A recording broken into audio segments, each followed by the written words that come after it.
Hello everyone, welcome back to our channel to a brand new blog. তো আজকের ব্লগটাকে এখান থেকেই শুরু করি।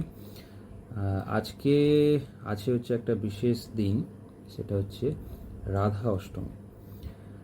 আজকে হচ্ছে শ্রীমতী রাধারানীর আবির্ভাব তিথি। তো সেই জন্য বাড়িতে একটু অনুষ্ঠানও হচ্ছে ছোটোখাটো রাধারানীর জন্য, আর সাথে কিছু খাওয়া দাওয়ারও প্রিপারেশান চলছে, সেটা দেখাবো একটু পরে। তো চলো, এখনও বাজার যেতে হবে, ঠিক আছে, বাজার করতে হবে, তার সাথে রান্নাবান্নাও হবে। সকালবেলা এখন মা গেছিল হচ্ছে বাজারে।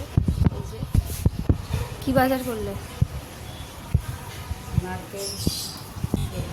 তো আজকে হচ্ছে আবার দাদার বায়না হচ্ছে যে আজকে খাবে ফ্রাইড রাইস। অনেকদিন খায়নি নাকিও। ফ্রাইড রাইসের জন্য মা গাজর টাজর সব নিয়ে এসেছে। এখন আমি যাচ্ছি চাল আনতে ফ্রাইড রাইসে, দেহরাদুন চাল, তাই তো দেহরাদুন চালটা আনতে যাচ্ছি, নিয়ে আসি চলো। তো এসে গেছি এখন দোকানের সামনে, আমাদের বাড়ির সামনেই দোকান ওদের। চলো যাই।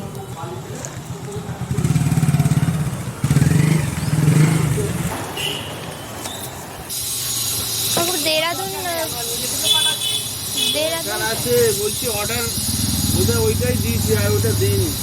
দেহরাদুন চাল দাও 750। তো নিয়ে নিয়েছি চাল, এইসবে ফিরলাম বাড়িতে। চাল, কাজু, কিশমিশ এইসব নিয়ে গেছি, চলে এসেছি বাড়ি। চলো এবার আবার প্রিপারেশন করতে হবে, আবার নারকেল কুটতে বসতে হবে, ফ্রাইড রাইস হবে, আর বোধহয় তালের বড়াও একটু হবে লাস্ট আজকে, তাই জন্য নারকেলে কুড়ে দিতে হবে। এই যে এখন নারকেল কুড়াবে, মেশিনটা বেরোচ্ছে আমাদের নারকেল কুড়ানোর স্পেশাল মেশিন। এই যে এটাকে হচ্ছে,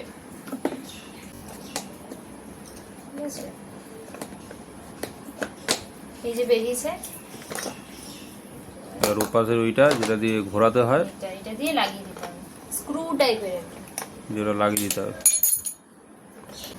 তো মানে বায়না মেটাতে মেটাতে একবারে মানুষ পাগল এই হয়ে দাঁড়া যাবে। থাম তো। আবার ফ্রাইড রাইসের বায়না, ফ্রাইড রাইস খেতে খেতে আবার বলছে কি তালের বড়া একদিনই খেয়েছি আর একদিন হবে না। তো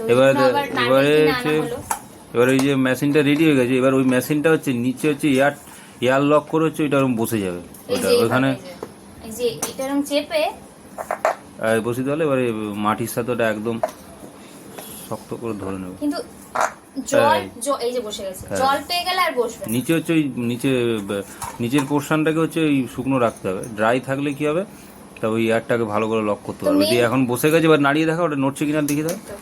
না ওই যে মেশিনটা নড়বে কিনা সেটা দেখো। না এই তো এবার আর নড়বে না, এবারে শুধু নারকেলটা দিয়ে ওখানে হচ্ছে এইভাবে এরকমভাবে ধরলে এরকমভাবে হবে। কত চাল নিয়েছো মা? 1 কেজি চাল নেওয়া হয়েছে, ঠিক আছে। মানে বলছে যে আমরা তো একবেলা খাবো, তো বলছে যে এই দুপুরবেলা খাবো, আজকে রাত্রেবেলা খাবো, আবার তুমি কালকে আমার জন্য রাখবে, আমি সকালে একটু টিফিন করবো, ঠিক আছে। গাজর, ডিম এসব ভাজা হচ্ছে এখন। আর তালের বড়া হয়েছিল এরকম টিফিন বক্সের 2 টিফিন বক্স, ঠিক আছে। তো একটা টিফিন বক্স এখন আর নেই, ওটা খেয়ে ফেলেছে দাদা। আর এই একটা টিফিন বক্স দেখতে পাচ্ছেন, এখানে অর্ধেক আছে, আপনারা দেখতে পাচ্ছেন হয়তো, অর্ধেক আছে, খেয়ে ফেলেছে পুরো। এতটাই মানে কি বলবো, তালের বড়া আর ফ্রাইড রাইস তো মানে খালি জিজ্ঞেস করছে বারবার মাকে যে হয়েছে হয়েছে।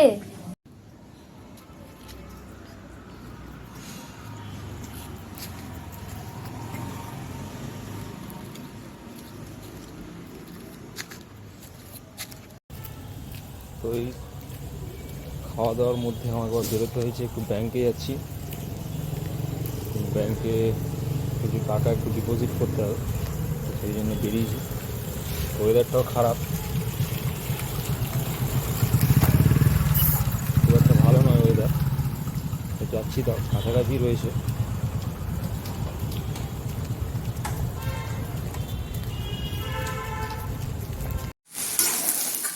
এই যে এখন ফ্রাইড রাইস হচ্ছে, একটু পরে খাওয়া হবে। Veg fried rice.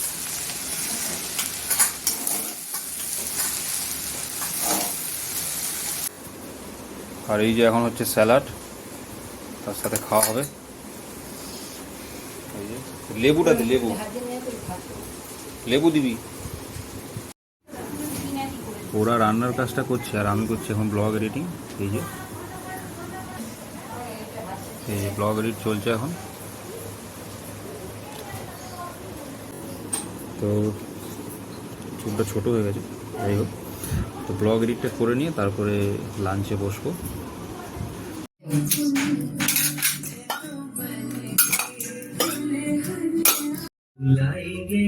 তো আমাদের এখন হচ্ছে ভগবানকে সাজানো, দেখো তোমাদের দেখাচ্ছি।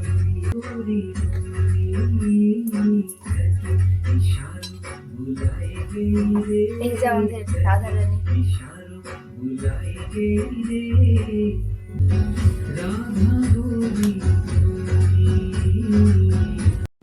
তো সন্ধ্যাবেলা এখন চলছে রেকর্ড।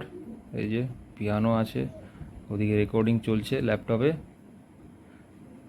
এখন যে গানটা তু আর মানে আসবে আর কি, মানে একটা গান, বাংলা গান আসছে, তো সেটার জন্য একটু টুকটাক কাজকর্ম চলছে। দিয়ে এটা কমপ্লিট হয়ে গেলে তারপরে গানটা পোস্ট হবে। তো আজকের ব্লগটা এখানেই শেষ করলাম। ভালো লাগলে অবশ্যই লাইক, কমেন্ট, শেয়ার আর আমাদের চ্যানেলটাকে সাবস্ক্রাইব করবেন। হরে কৃষ্ণা।